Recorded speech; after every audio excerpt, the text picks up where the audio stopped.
misery where the wanderers abound, I still love you more than anyone, with everyone around.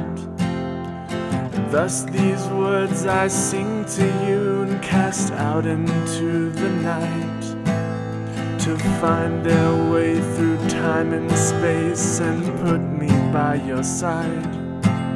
For in this world of Wibblry, I try my best to let you see this love I have, I swear it's true. I hope you find the meaning by the time this story's through.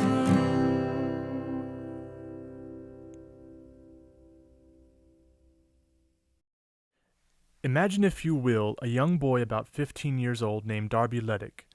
Envision this boy living in the 1960s, and for many reasons, which we will describe in more depth, is depressed and suicidal.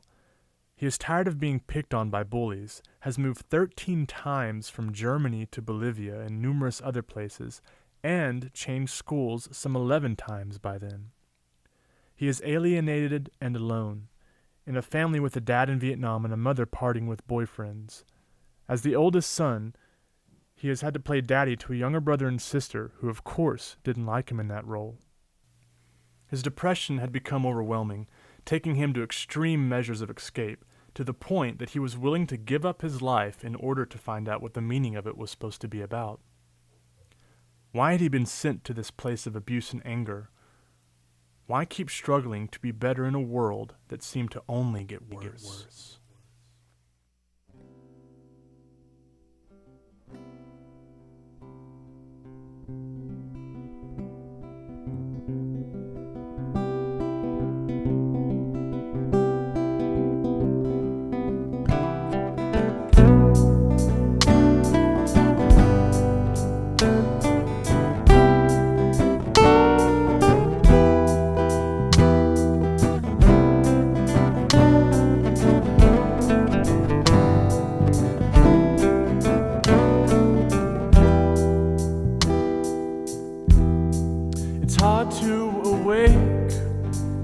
From the self-destructive sleep I'm in, give me the light, please come in the night and take me far from here. Left feeling under and I can't control. Can this be fixed? Well, I don't know. Is it the world that has broken into, or am I the fool? What am I doing with all of this time? I gather my wisdom and still see no light. Decipher these choices and still feel I'm on a fool's errand.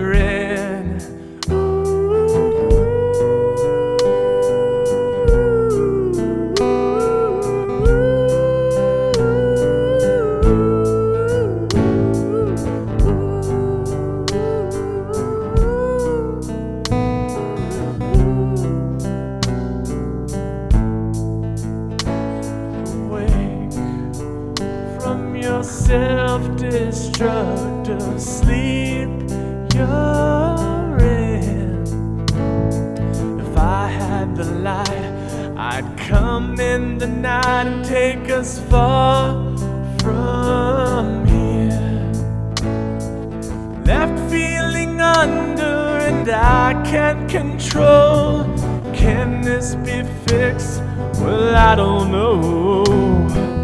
Is it the world that has broken into, or am I the fool?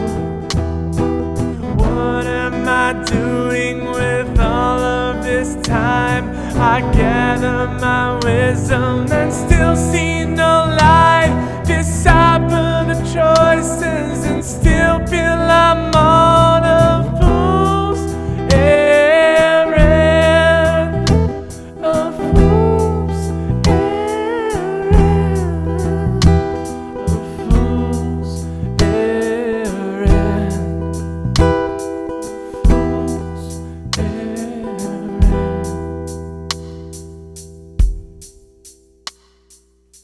basement bedroom with the windows blocked out and blacklight posters glowing on the wall, he laid in a twin bed with a balloon full of gas known simply as Freon 12. The large molecules of this gas coated the hemoglobin and blocked oxygen, effectively suffocating anyone who inhaled it. He was fed up with the life he had been born into. He wanted to know the meaning of life, but felt no one could help him. He did not want to go on depressed, beaten, alone, so he had decided to take leave of this life and go on to the next level, whatever that might be, in hopes of finding the meaning of it all. He slowly inhaled as much as he could of the gas from the balloon, nearly half of it, and held the top of the balloon closed as he laid on his back on the pillow and rested his hands on his chest as if in coffin position. After a couple of minutes, he exhaled the gas and immediately inhaled once more. The entire remainder of the balloon gushed into his young lungs to bind and block, to free him from the life that oxygen had brought. He felt himself fading and held on to the gas in his lungs for as long as he could once more. This time, though, when it seemed like he could hold no more, he envisioned his soul separating from his body, starting at his feet and coming up into his stomach and chest until he very slowly relaxed his throat and let the last of the gas escape, refusing to breathe back in again soon after, almost like turning off the lights. He felt himself escape through the top of his head, freed from his body, launched into the afterlife.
But nothing was there when he left the flesh and feeling of his body.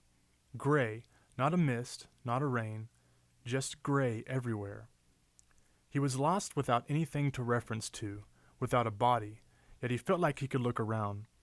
He called out for help, except only his thoughts rang out, no voice, in fact no breath. He started to get scared. Is this it? Is this what comes next? Nothingness? Non-existence? He began to panic as it became real to him. Time seemed to have stopped, for there was nothing to reference to. He wanted to scream for help, but knew he had no voice.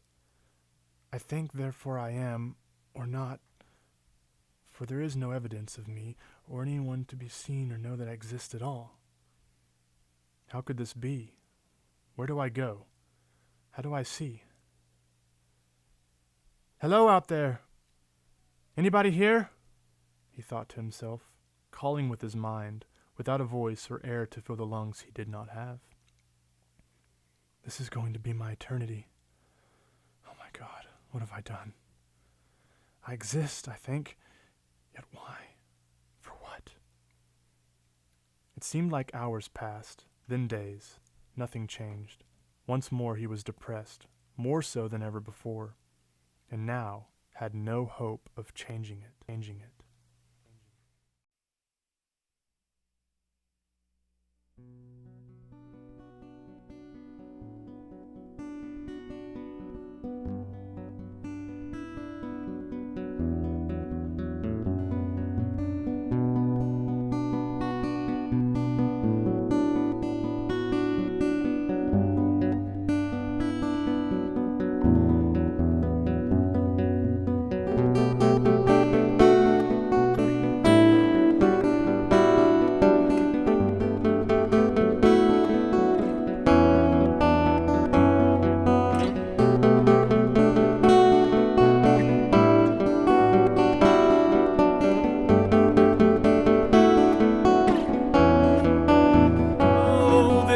time alone, I listen and grow to want once more to live, see, and breathe. My will, desire, take back and acquire a soul to set me free.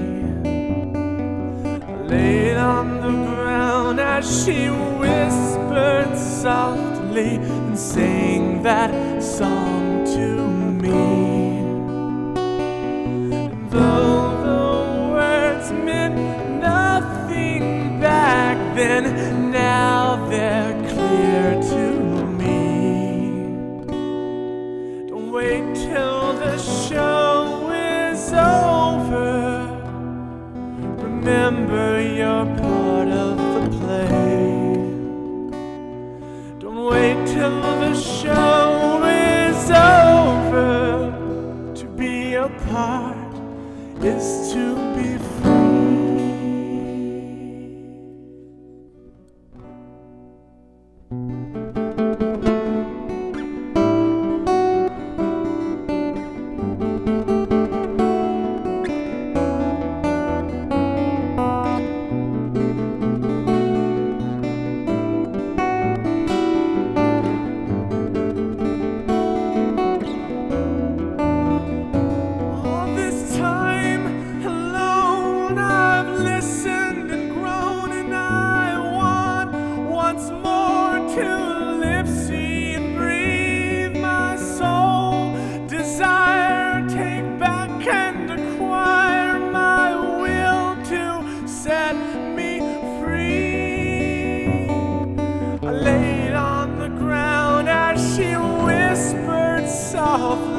And sang that song to me. Though the words meant nothing back then, now they're clear to me. Apart, I want to be apart.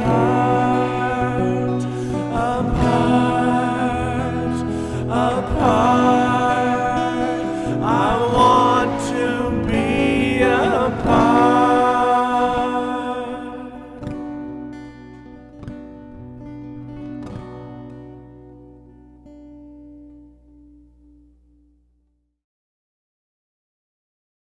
"Hello, Darby," came a tiny voice from what seemed like within his own head. Darby was startled, but called back. "Who's out there? Hello? Help me, I'm lost." His thoughts cried out with desperation as he wondered if the voice was real or just in his mind. There was no echo, no evidence that he existed in this void. No answer came back.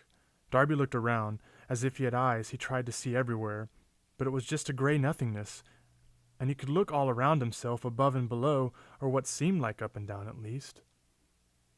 Then, as if materializing out of thin air, a blue racing cap appeared. Then a pair of gold wire frame glasses, and a face. But not an ordinary face. It was an earthworm with a smile and eyes behind the glasses, as if a cartoon had come to life. "Hello there. My name is Rubbles." Darby was awestruck. He stuttered for a second as he tried to get his thoughts around this surrealistic scene. "What are you?" he asked, as if he had asked himself how any of this could be real. "Perhaps I am just hallucinating," he thought. "No, you did it. You are dead. Unfortunately, you did not finish your job on Earth, though, and this is your place for a millennium or two while things straighten themselves out," said Rubbles as he smiled at Darby. "What? This is it?" Darby exclaimed in disbelief. "It could be," said Rubbles casually, still smiling. "Tell me, though, if you knew the purpose for your life on Earth, would you dedicate your entire life to that purpose?" he asked with a soft voice and clearly baiting inflection. Darby thought for a minute as he repeated the question in his mind. He could not help but stare at this cartoonish earthworm with a name hat, and glasses, asking him such a serious question. He looked around at the spot he was in and answered as anyone would. "Yes, I would, if only I were still alive to do so." What did he have to lose in saying that? It sounded like the right answer, he thought. "I can hear you thinking, you know, and I want your real answer, not one based on where you are now. Would you dedicate your whole life to fulfilling your purpose?" Rubbles was clearly more serious in his tone, and Darby suddenly realized he might be left alone again if he made Rubbles mad. "I mean it," he thought. "That's all I wanted to know before, but what does it matter now?" thought Darby. "I'm going to give you a gift, Darby, and tell you what your purpose was, and if you agree to give your heart and soul to this cause in a covenant you cannot break, I will give you another chance." Rubbles' voice was reassuring and believable, friendly and harmless. Darby listened intently. "I swear I would," he said in his mind. "You don't even know what it is yet," laughed Rubbles. "But I will tell you and see if you still want to go back." "Anything is better than this," thought Darby. "Perhaps," Rubbles continued. "You see, your job is to take Wibblry and WUB to the world of mankind known as Earth." "Huh? What is that? Wibblry? WUB? What? How do I take that to mankind?" Rubbles continued. "Wibblry is the language of WUB, and it is time for mankind to learn of it. You will be their teacher." His voice was serious, not joking, and he stared straight at Darby as if looking into his mind's eye and not blinking. "But why me? I'm a nobody. I'm just a poor kid and I don't even know anyone. No one will listen to me. Why me? I mean, what is WUB?" Questions just flew as his thoughts raced through his mind. "Trust me," said Rubbles. "You will be able to do it, but it will not be easy, and it will take your whole life to fulfill this task, this purpose that you sought to know." Darby felt somehow reassured by Rubbles' voice, as if he would somehow know what the future might hold. "So what is Wibblry and WUB about then?" he asked. Rubbles went on to explain, and Darby listened intently, wondering, as he learned, how could this all be real? Once finished telling Darby all the words and their meanings, Rubbles asked Darby if he understood what he had been told. "I remember what you said, but I'm not sure I really understand it all. How could something called WUB change the world?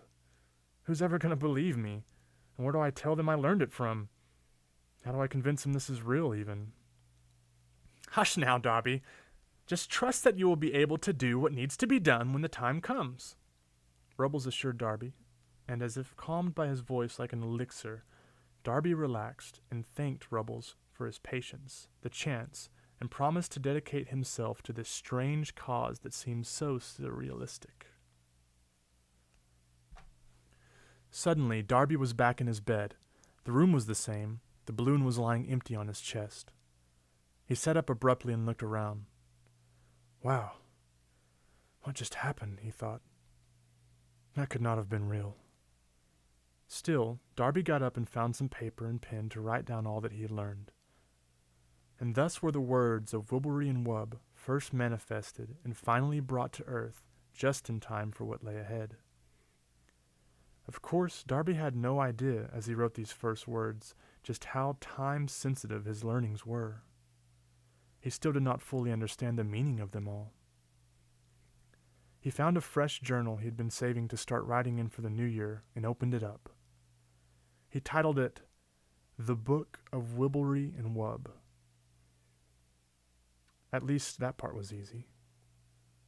Then Darby proceeded to write while the memory was still fresh in his head.